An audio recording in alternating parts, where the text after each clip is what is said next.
Record to the cloud. All right, we're gonna get this meeting started. So first off, again, thank you all for joining during your lunch hour today. This is a continuation of a series of conversations that the city of Illyria is having in partnership with DataSwift in preparation for our upcoming hackathon on October 22nd through the 24th, which is sponsored by Windstream and also by the Community Foundation of Lorraine County. We're doing this in partnership also with Case Western Reserve University, as well as with a number of host of nonprofit partners, including Lorraine County Community College is one of those partners as well. So we've had a number of topics we've discussed, and we'll be continuing these discussions throughout the next week or so leading up to the hackathon. Yesterday, we discussed mental health and also social emotional health and how could we recover better from the pandemic. In today's conversation, we're focusing on green space and parks development. We saw during the pandemic last year that people had a renewed interest and a renewed appreciation for being outdoors, as all the indoors were locked from folks from going in. People were looking for places to get outdoors, going for walks, getting out with their family, having picnics, meeting family members at parks so that they could keep their distance and still interact. And we saw this renewed passion for outdoor spaces.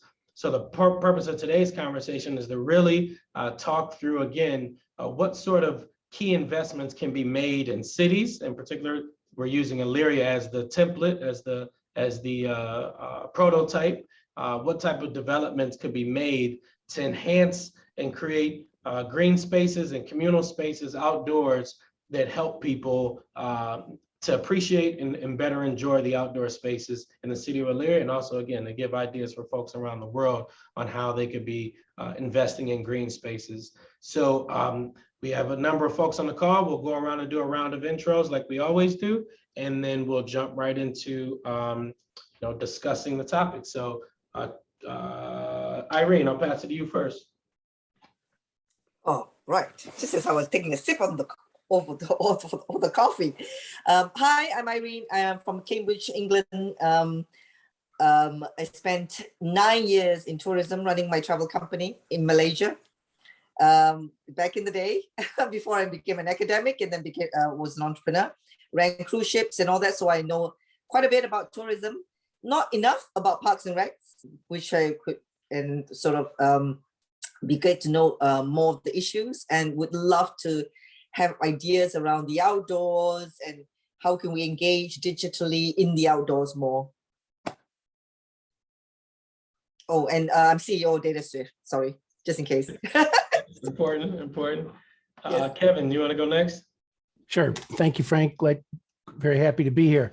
I'm the founder and CEO of a company called Placement Loop, and we develop software and are bringing to market a new innovative business model to improve workers' well-being. We use the job placement and career well-being value proposition to trigger a relationship, and then use that to enable other interactions to improve other well-being factors, whether they're financial, health well-being, social and community well-being, to help get through life's transitions. Awesome. Thank you, Kevin. Tracy? Hi, I'm Captain Tracy Nappins, and I am the Corps Officer or Executive Director of the Elyria Salvation Army, and I'm also the Lorraine County Coordinator for the Salvation Army here. I've been with the Salvation Army 27 years, so I've worked in a multitude of communities and in a lot of different areas of mission and ministry. Awesome. Thanks for joining, Tracy. Terry?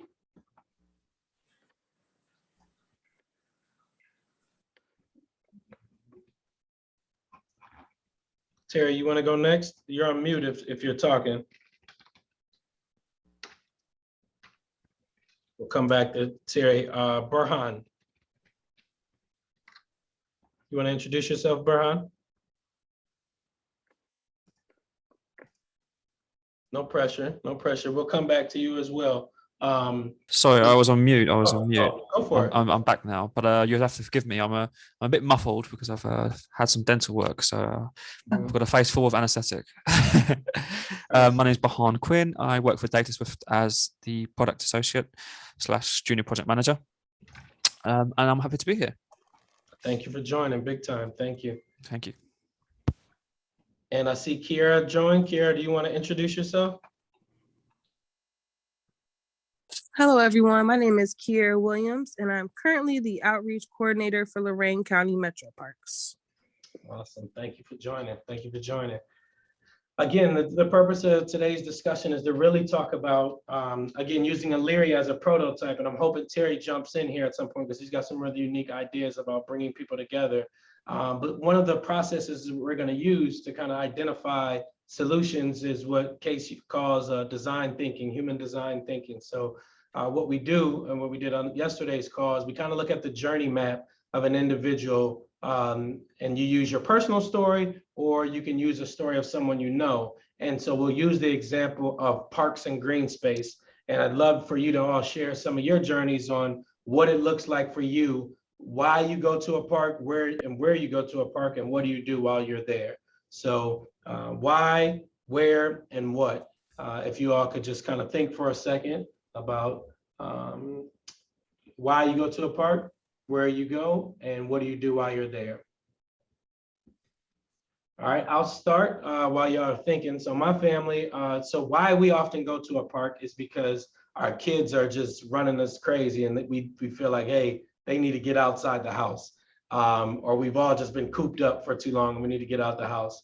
So where we go is we walk down to Cascade Park, which is where Kiera actually manages and does a lot of work at that park.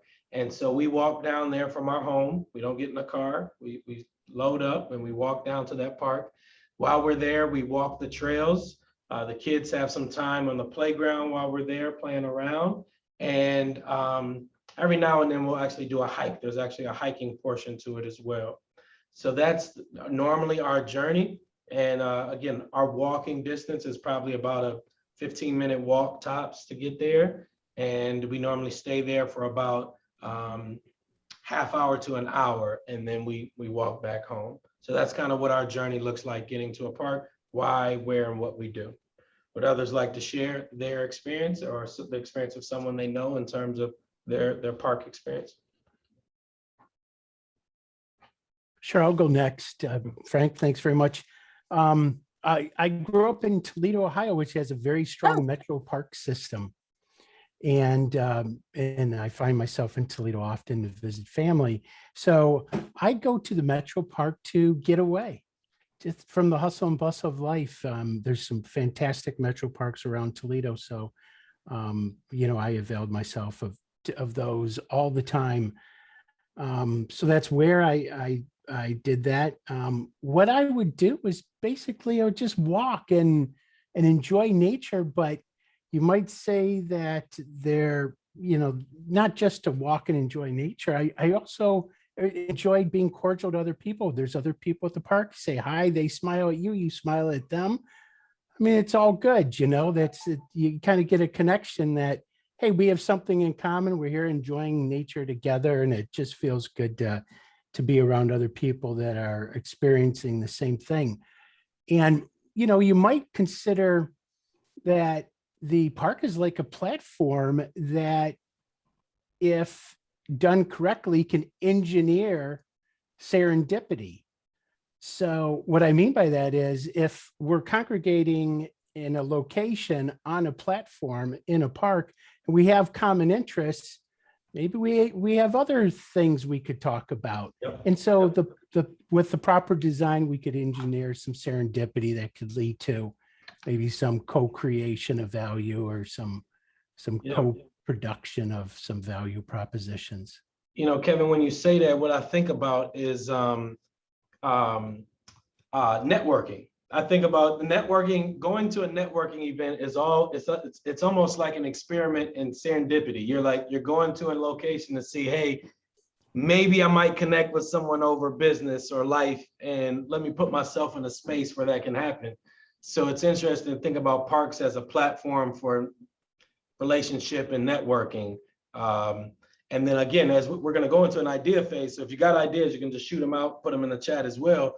How do we facilitate interaction? We talked about this a little bit yesterday. How do we facilitate interaction when people are at a park? You know, when you go to a networking event, sometimes they'll have certain sections that say accountants here, or, you know, by your career, they'll divide you by career, or they'll have certain things that you can kind of congregate around. So you're like, oh, you like this too. I like this as well. So how can parks be a place, or what could be put inside of a park that could facilitate that sort of networking? Kevin, you look like you got something there too. What you got? Well, I think of a digital solution to that, an idea that would ping me. So a digital intervention where I'm walking around and I get a ping, there's someone in this space that has, you know, has shared some data with this data platform, and I'm a member of this data platform, and it pings me. And so there's someone in this space and within a proximity that might be of interest to me to shake their hand or say hi to, or talk about something. Oh, that's beautiful. That's beautiful. No, thank you. Anybody else want to share? Tracy, you want to share what your park's journey looks like? Sure. So even before we lived in Illyria, before we're here, I was in Sandusky. So I've been here about a year. And we used to actually come over to Lorraine all the time to the Black River Trail for bike riding. So we like to bike ride at the park as a family. So that was something that we did. But, you know, Kevin, I worked for the Salvation Army for 15 years in Toledo. So Secor Metro Park is one of my favorite. All right.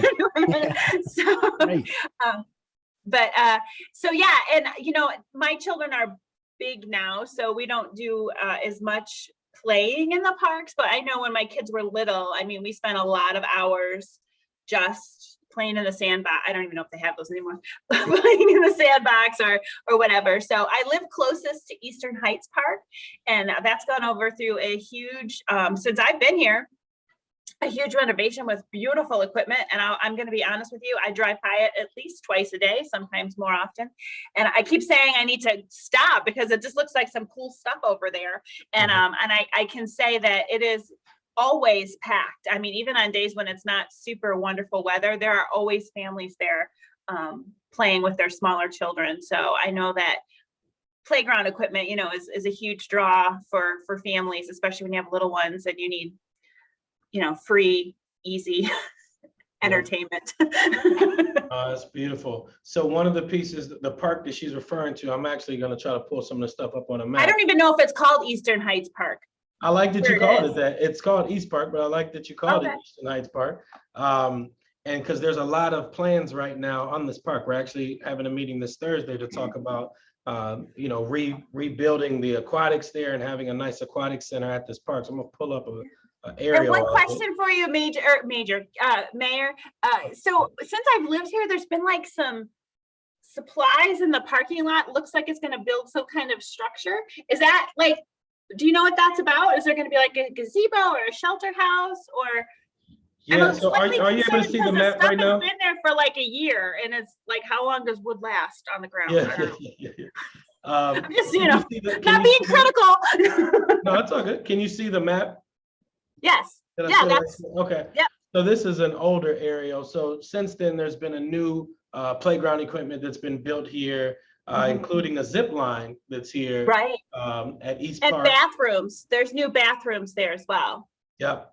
So a part of what we're looking at now is rebuilding the aquatic center.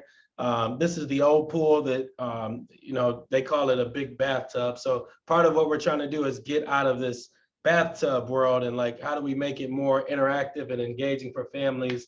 So that's on the docket to actually talk about this Thursday and then eventually going to city council.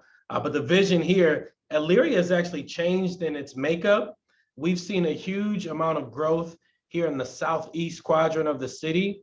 So this has become like our most central park. So we have Cascade Park, we have South Park, which is down here. We have West Park, which is over in this area. And then we have East Park, which, as you see, when we go east, it's literally just right here in this area. And so part of what we've been discussing is this is now the most central of our largest parks, and how could we create synergy so that neighborhoods can actually access parks. One of the key things is, as I mentioned in my remarks, when we go to a park, we walk 15 minutes top to get to a park. And we think that, most neighborhoods should have a walkable park that they can access. And so, yeah, in terms of the construction going up there, I know there's more playground stuff going on. There's a restroom that's being built. The trails are still being worked on. They're still in there as well. So there's a lot of development there. But actually, if you go on the website, on the Elyria Parks and Rec website, you'll be able to keep up with the updates there. And then if you come to the Parks and Rec meeting this Thursday, you'll be able to hear some of the grand vision for that East Park. But I hear Terry's joined us, and I've been waiting for Terry to jump in. So, Terry, I hope you heard the question we had, which was sharing your experience of your park journey, and you got to put whatever you got vibrating on mute. If you could talk about your ideas that you have around the purpose of parks and what parks can be used for, in terms of, it's not just a play. It can be, it's more than just a place where you can go and play basketball or tennis. There's more to it. So Terry, I'll pass it to you. Terry, you unmuted now. Go ahead, go for it. Oh, good. My name's Terry Wacker. I've lived in Illyria pretty much my whole life. In between, I like to explore places, mostly outside. Can you hear me? Yeah, we can hear you great. Because there's something wrong with my volume now. I can't hear you too well, but people keep calling me. I apologize. At any rate, during the shutdown, I was looking for shade. That's what I used to go to parks for. And I would go to South Rec because way in the back, around a couple of roads and a couple of corners and over a stream, you find a nice shade tree back there. And I park underneath the shade tree and enjoy the quiet and watch a few people doing certain things in private, more or less. A couple of people practicing their roller skating, and one guy one time I saw a guy spinning like a big staff, about 4 feet long, spinning it over his head and under his arm and everything. And I started just paying attention to the different settings in the park where it would be neat to have 10 people sitting and watching this guy practice his roller skating. And the next thing you know, I envisioned a whole complex sitting in the middle of South Rec Park. And one of them is a place where you could probably put 2,000 people to watch a good concert. Mm-hmm. And it's all right there. So Terry's got this. All you need is a few flags and some banners and a couple of cones to direct some traffic. Yep. And there it is. And it's at the opposite end of town, which I think is important to find out too, to realize it almost is the only space that connects downtown with Illyria. The other ones are divided by the river or pretty much the river. Mm-hmm. But it's connected to Illyria. And I started envisioning a downtown Illyria and also a downtown Illyria for events and things. It's already a sports complex and a great big football stadium, and who knows what else it could be. At each end of town, each end of Middle Avenue, there could be a bustling activity center. No doubt. So thank you for that, Terry. So one of the pieces that Terry really keeps reminding us and encouraging us to think about how parks can be used as gathering spaces for massive amounts of people, including congregating around music and entertainment. And so, again, as we think about what the pandemic exposed was, one, when we weren't able to congregate close by, we needed spaces where we could space out. And as you can see from South Park, it is a nice chunk of land here for people to space out. And so that was a value. But then you also saw this kind of renewed interest in outdoor entertainment. And so, again, Terry's idea has been, why don't we create an amphitheater? Why don't we build an amphitheater in one of our parks so that we can have a design space where people can perform and have concerts. And so that's one of the ideas that has come up. And I think we'll be discussing that in the hackathon about where the amphitheater makes sense and why an amphitheater makes sense there as well. We've got a couple of folks joined, so I want to just give some background real quick. What we're discussing is people are sharing their individual journeys of why they attend a park, where they attend a park, and what they do when they attend a park. And the purpose of this is we're using this as a kind of human design exercise to kind of think about these things and then come up with ideas of how do we build off our assets that already exist, as well as ideas for the hackathon of like unique ways that we can create green spaces or the missing link. And I shared my example of my family. We walk less than 15 minutes to Cascade Park. We go down there, we play on the playground, we go for a hike. We've gone fishing there as well, and we walk home. So I have the blessing that I can do all that within a half an hour walk without packing up my car, without any of that, just taking my kids and walking. And how that is something that we want for every resident in the city to be able to have that experience. So I'll pass it to someone else who wants to share their parks journey. Jason or Kiera, you want to share your parks journey of what park do you attend? Why do you go to a park? And then what do you do while you're there? What does your family do while they're there? Yeah, Frank, sure. I'll share with you, with everyone. So once again, I'm Kiera Williams. I work for Lorraine County Metro Parks.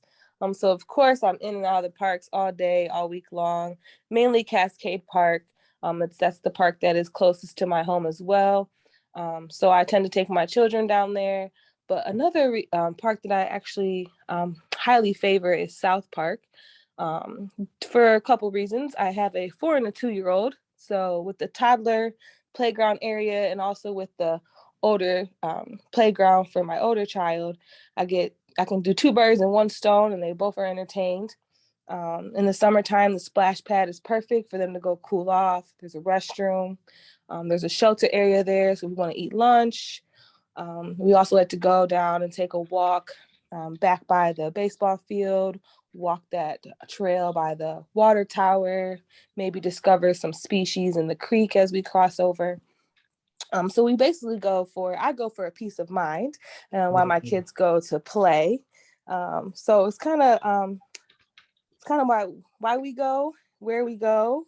And I think that was all of the questions. And Yes. then what are any thoughts around what else is missing from your journey that you wish was a part of your journey?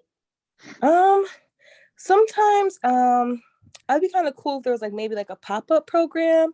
Maybe you just didn't know there was something going on in the park that day that you could stumble across.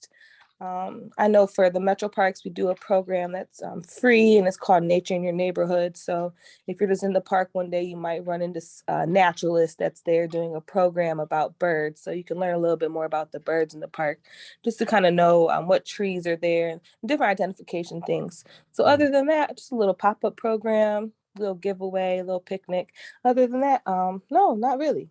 Oh, that's good stuff, Kiera. Thank you. Thank you. Yeah. Jason, I see you got your on mute. Go for it. Yeah, we use East Rec. It's closest to our house. It's not really within walking distance, but we still manage to use that park. We'll go out on a Saturday or Sunday and hit some balls around in the baseball field. Obviously the new equipment is great. My daughter works for Parks as a lifeguard, so I'm all for new pools at East and North, or one aquatic center, either one. But East Rec is the pool is definitely in need of some updating and repair, and replacement would be great if it's in the works. But I do have a fairly large yard, but it's not enough to hit balls around and stuff like that. We've even gone to East and picking some golf clubs and knocked a few golf balls around. We'll throw a cone out and hit golf balls in the big field and stuff. So there's tons of things you can use just the space for, without knocking out your neighbor's windows with baseballs and stuff like that.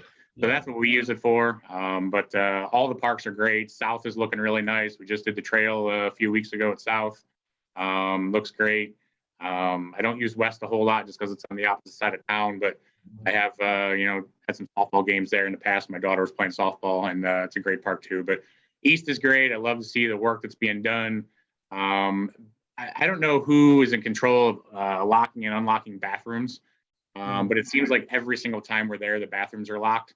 So I don't know what and it just could be a coincidence. You know, the days we were there, somebody didn't get to lock them, but I don't know if there was maybe, there's so much technology out. You think that there would be a time lock that you could do on the doors where they unlock at, 7 o'clock in the morning and then relock at 9 o'clock at night or whatever. Not that you want to lock people in there like that, but some sort of technology would be available to automatically lock and unlock, so you're not relying on employees that have a million other things to do to make sure they're locked up. Oh, that's a great idea. I captured that one. Terry, I see you unmuted. Did you have something to add? To say that after the park, I can take anybody through it, and I don't have to really build anything there. It's amazing to me. It's all you do a few arrows going this way and that way. Yeah. And just deals, and you can put a show for people impromptu somewhere. For 200 people somewhere, 2,000 people somewhere in that very park. There's 80-foot tree, a whole grove of 80-foot trees. You could do something in the shade, wonderful picnic. And you can see the music stage from the trees. Going back to the amphitheater thing, didn't Metro Parks have a deal like a phase 2 they were doing at Cascade to include an amphitheater? I don't think they are, no. I've been down there a lot, and if they are, I don't know how they're going to get people in and out of there. There's not enough room to park. I thought it was. I didn't think it was going to be actually down in Cascade. I thought they were doing like a phase 2 where it was more up near the police station, where they were doing something there. They had a plan to do a phase 2 that included an amphitheater up there somewhere. Well, there might be something along the river walk, because there's a big slope of something, and they've been doing the Garford Arts Fest there, but to my knowledge, there's no room to put any kind of a profitable or. I'll have to look into that. I swear they had a phase 2 or phase 3 plan when they took over Cascade to include an amphitheater at some point in time, and I don't know where exactly it was going, but. Well, they have been wanting to purchase all of Cascade Street and Parkview Court for years, 20 years at least. Right. So, and using that, there used to be a dance hall at the end of that street there years and years and years ago that looked down over the falls and stuff. But it's been 100 years since that. Yeah, this was when they were originally planning to do the whole Cascade deal happened. I thought they had I'll have to look back through Chronicle articles. I thought they had some sort of plan to do that. Yeah. Well, the interesting thing in this is that discussion has been continuing around our waterfront in the city. So the city of Elyria is super blessed that we have this wonderful black river that wraps around our city. It's almost like a crown, it looks like to me, that it wraps around, and we haven't really leveraged it over the years. It's been more so like a laughing matter of like never swim in the Black River, never fish in the Black River. Don't eat the fish. With the EPA regulations from the Clean Water Act and the amount of money that's going into cleaning up our water, my hope is that we leverage this as an opportunity to get more people utilizing our waterfront in the city. And in terms of some of the housing that we see that butts up against some of the water, there's a lot of torn down homes in these areas and just vacant land that the city owns or that the Port Authority, the County Port Authority owns. So I'm interested in us exploring the acquisition of this land to be able to open this up, because this is waterfront property, which we know is becoming more interesting to folks and more of value.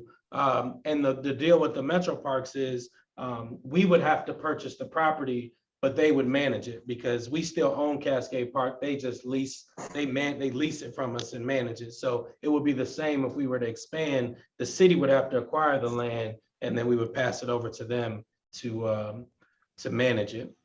The other piece you mentioned, Terry, that I want to make sure to bring up, because it goes to a question for Tracy, is you talked about finding the park. You talked about, hey, all we need is signs to point people this direction and that direction. And one big deficit we have in the city right now is there's not a lot of wayfinding signs.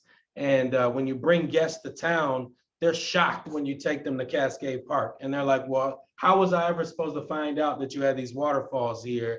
I just happened upon them. So Tracy, I'd be interested to hear, how did you find, have you been to Cascade Park for one, as a new person that's coming to the city? And then how have you found out about where parks are at?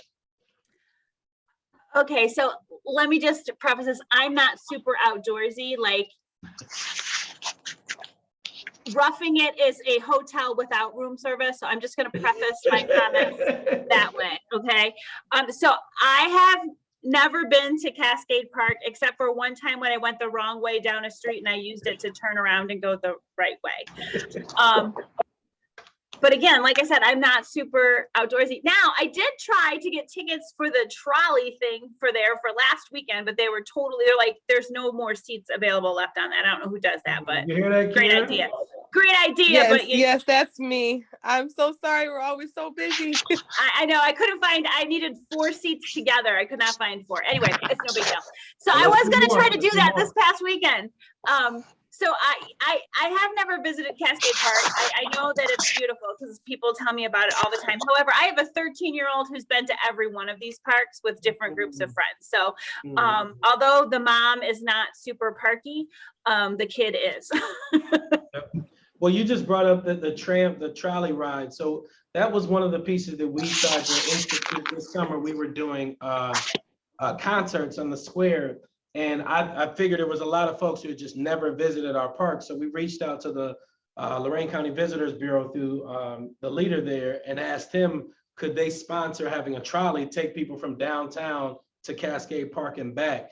And Kier, I'd love to hear how those tours are going at the Metro Parks, because if that's becoming a hit, that might be something we need to kind of expand our minds on, is like maybe it's a weekly park tour where you can hop on a bus or a van or something and get a tour around to the different parks. So can you talk a little bit about that, Kier, how those tours are going?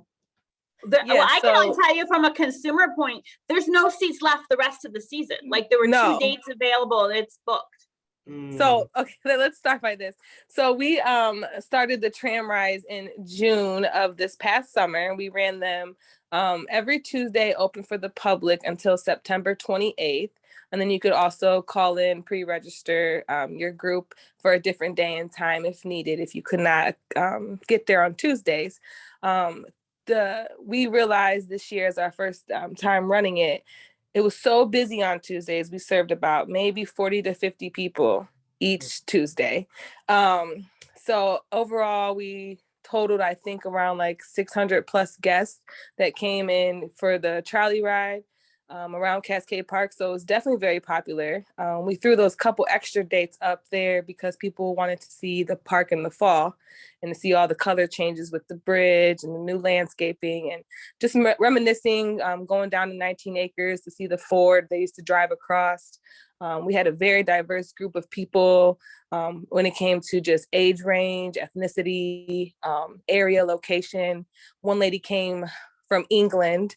She used to live here, but she came back. She was visiting family and she wanted to see the park. So she was actually from England. So it's pretty cool. So I could say we had people from all over the country coming to see this waterfall.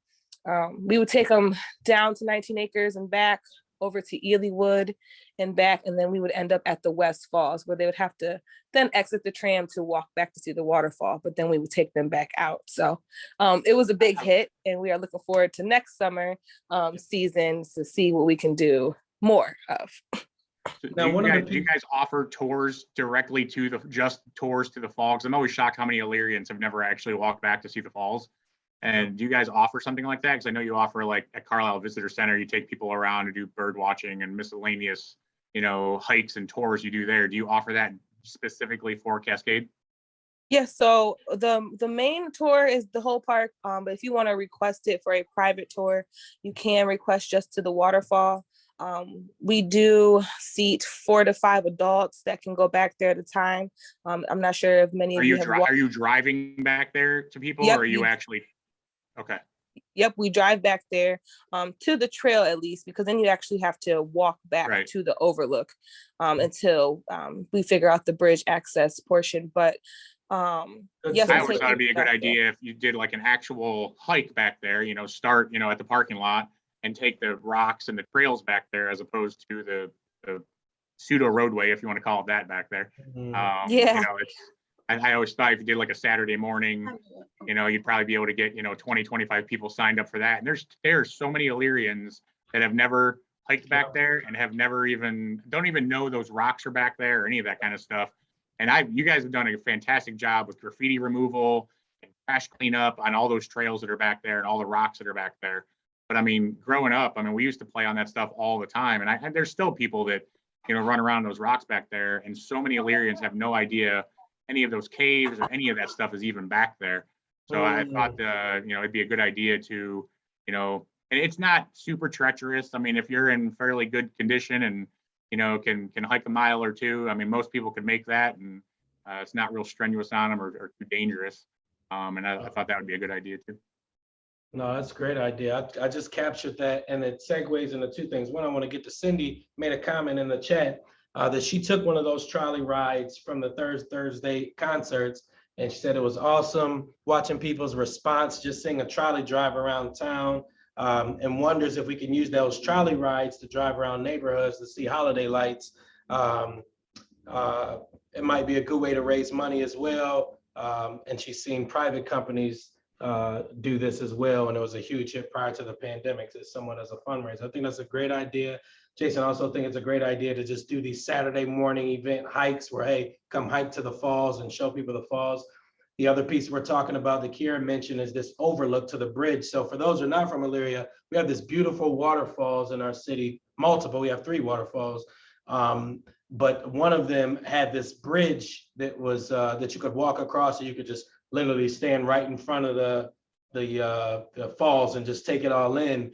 Well, there was erosion just due to nature, and so the bridge has been shut down. But right now we're proposing cutting the bridge in half and making it into an overlook, so you can still walk out, you know, to that halfway point and still take in that middle view to the falls.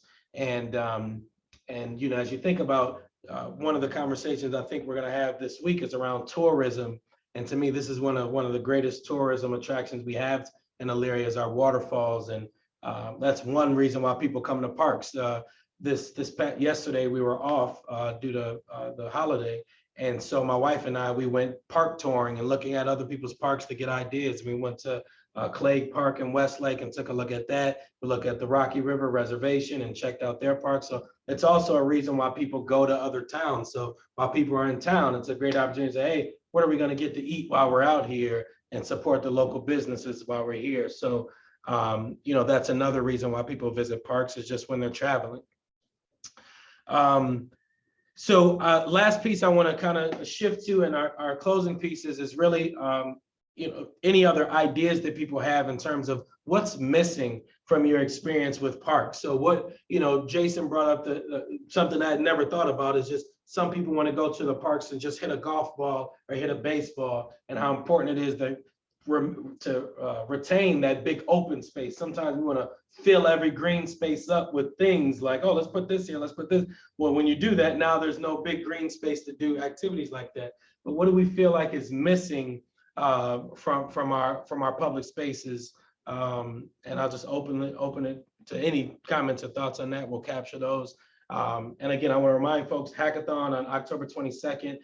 I know the amphitheater idea is going to be one of the things that there's going to be a team built around. And I love this idea about the park tours. So I could see a team forming around the park tour idea. Kiera, if you want to jump in from the Metro Park standpoint and put that idea into the hackathon and work with a team of folks to really think about how can we do more of these mini tours. I would love for you to do that and be a part of one of those teams. Talking about some of the other cities, the one thing I've noticed, if you look at like Huntington Beach, or even you mentioned Rocky River Reservation, the marina that's down there, they all have concessions.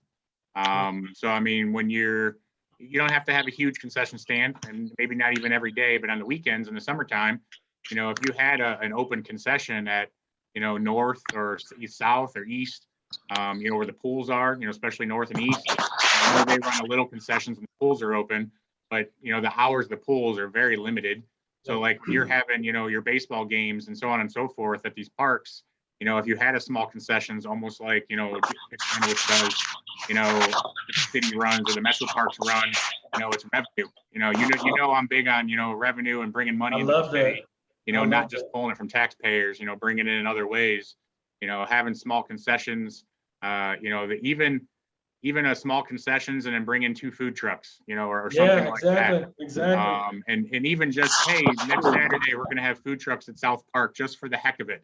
You know, the kids playing at the basketball courts, you know, the tennis courts, you know, all that stuff.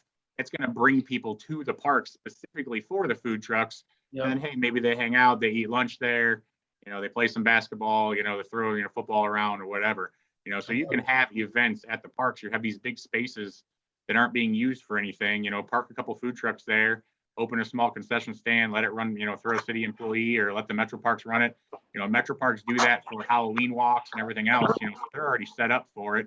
So there's no reason why they can't set something up. Maybe, you know, first Saturday of every month in the summer and do one Saturday a month and do a big, you know, event there or something like that. I love it. I love it. I love it. I'm capturing. It's interesting, just real quick, it's interesting you bring the concessions up. When I have some of the older people that have been here for many years in Illyria come down for a tram tour, they always talk about the brown pool that was down there and the bears, but they also talk about this concession stand they remember and how popular it was. So that was a good thought, and funny that you actually brought that up. And one of the ideas I had off of that, I love the food truck, because that might just solve the problem that I had in mind. But I was thinking about, in some communities, they'll actually use like shipping containers. And I thought about, it could be an opportunity for local entrepreneurs to kind of try out their idea. Like, hey, I think I do a really good job at X. It's like, all right, well, why don't you run the pop-up stand here at this concession booth and try it out? So it could also be an on-ramp for entrepreneurs to try out their idea. Yeah, it's great. I mean, you already have a connection. You know, Hershey's comes down and does the music in the park and stuff. So I mean, you have Hershey's come out, and all kids love ice cream. You know, you want kids in your park. You know, you bring an ice cream truck in or an ice cream vendor like Hershey's to sit there for 3 hours and serve ice cream. You know, it's going to bring kids. They're going to be playing on the playgrounds. They're going to be playing on the basketball courts. You know, families are going to come down. So it's just another fun family event. Well, that's good stuff. Frank, if I could make a suggestion, Yep. I've heard a lot of discussions about features of a park, and you know, marketing is going to have a role in making the park more valuable. So I think you have to, you know, the discussion about features should end with kind of this framework. Here's a feature. What that means to you is benefit. And if you really don't understand that benefit, whether it's stress reduction or whatever, you're really not going to understand your users, what they call the job to be done. When they go to the park, what are they hiring the park to do for them? And so with all these features, again, with a marketing attachment to this statement, ask, what does that mean to our user? And, you know, it's also, let's not get stuck in this trap of whether it's valuable or not, which is very binary. Yes, it's valuable. Yes, it's valuable. The question is that valuable enough? And, you know, should we open up a Frisbee course, a par 3 course in there, just 3 holes? Well, yeah, that would be valuable. The answer is yes. But is it valuable enough to our users? Well, if you understand their job to be done and what they're really hiring the park to do for them, it helps you vet how to make the park more valuable. I think that plays a huge role too in deciding how to spend money. You know, like the dog park, you know, it's being, you know, going to open here soon. I think there's going to be a lot of people that are going to use that dog park. So I think that's going to be money well spent. Where you just, as an example, because you just said it, this Frisbee golf course, you know, how many people are playing Frisbee golf? I mean, there's people, it'll bring people in from outside of the county if you have a Frisbee golf, you know, course, because there aren't a whole lot of them. So the people that do play are willing to travel. But what's the cost versus, you know, return on investment? You know, that's, you know, that's my big thing there. So, well, I'm glad you brought that up, because what about metrics? How do you think we should measure the impact of these things? That's an open question for the group here, because one of the pieces of the hackathon is we're asking each team to figure out how they're going to measure success and measure impact. Frank, I would, to answer that question or to vet out those metrics, I would pretend that the park is a subscription product. Hmm. And then run some experiments. How much would you pay to get access to the park and do all these activities with no transaction cost? Mhm, So mhm. you pay something, you get in, and everything's free from that point forward. And you might be able to vet out what is providing, how your users value it, quote unquote, enough, and what those, it'll lead to the metrics from that kind of Mhm. exercise. Jason, what's your thought about that? I know, and Tracy, I know, Tracy, you live in this numbers world as well, where we have to measure the impact of what we do. Coming from the nonprofit sector, we always had to make the case of, hey, we're using these dollars to do this, and here's the impact. You know, parks is one of these elusive things, but I think there is a way we can do it. What are your thoughts, Robert? Yeah, you know, coming from a nonprofits can sometimes be very data driven for sure. I'm not really sure how you measure park usage. I mean, I don't know how you can know exactly how many people are utilizing them. I think part of that is relying on your park staff. You know, your Yeah. park staff is the one who's in the parks every day. You know, if you're meeting with them and saying, hey, you know, what kind of attendance numbers do you think we're getting? I mean, you can, things to measure easily would be like the pools. Obviously, you can measure, you know, attendance numbers and stuff by admission, you know, but, you know, just general usage of the park, relying on employees that are cutting grass, that are, you know, tending to the baseball fields. Those people are there all day, every day. Hey, you know, do you ever see this field being used? Do you ever see this equipment being used? You know, how often, you know, things like that. I mean, that's going to be your best source. Yeah, I think about at the airports when you're walking out and they have the 4 different things as a smiley face, a mediocre face, or whatever. I think about, you know, having those installed in different places, get that immediate feedback from folks as one way to get there. But Tracy, you guys do a pretty good job of, you know, even email marketing. I mean, you have a large list of residents, you know, I mean, you can get feedback that way, but it takes so long to go through all that feedback, you know, sift through all the comments. You know, I can't imagine, you know, getting 10,000 emails and comments and having to go through every single one of them. So, and Jason, not only that, how many people actually, like, come on? Correct. I get 100 of those a day, no right? Different than, you know, all these people want to, you know, complain and, you know, but they're never part of anything. You know, you don't ever see people showing up to council meetings or things like this. I mean, I don't know how many people are here, you know, 5 or 6 people, but, you know, but it's not enough to make a difference, you know. So maybe something simpler like a Facebook poll, 5-star Facebook poll, you know, scale of 1 to 5. What do you think our parks, you know, how do you think our parks are, you know, stuff like that. Yeah. That'll give you a general feedback. But as far as how many people are attending and what's being used, I mean, the only way to do that would be to rely on your staff. And Mayor, just something else. And again, I haven't lived here very long, so I just feel like whatever. But I do a lot of Facebook stuff, and I've seen a lot. I read a lot this summer about bikes being stolen and kids being unruly in the parks. And so I don't know if maybe, and I don't know if that's just, I'm listening to a bunch of people who just like to complain on Facebook, or if it's really an issue. But, you know, just thinking about safety as well. And, you know, how are we keeping our families and our children safe while they're at the park? Yeah, so I think I was surprised that didn't come up earlier in terms of one of the key things that people felt like investment needed to be made is in safety. That's one of the major things we've heard back in 2016 when they surveyed we have a parks master plan back then, and we just did an update last year, and that was still one of the top things that people just didn't feel. The reasons they didn't go to a park was they didn't feel safe, and then they didn't know what existed. And so you know, cameras is something that I'm really trying to push for us to invest in, embracing technology to the point around how do you see how people are using the parks? Well, smart technology, if you got your cameras being, you know, monitored, you can actually use the technology to be able to count folks who are engaging and utilizing your parks. So we're trying to make that case right now to council and to start to embrace this idea. I don't want to become Big Brother. No, I don't want to scare people and think that, you know, we're going to be looking at people's homes. And that's not the goal.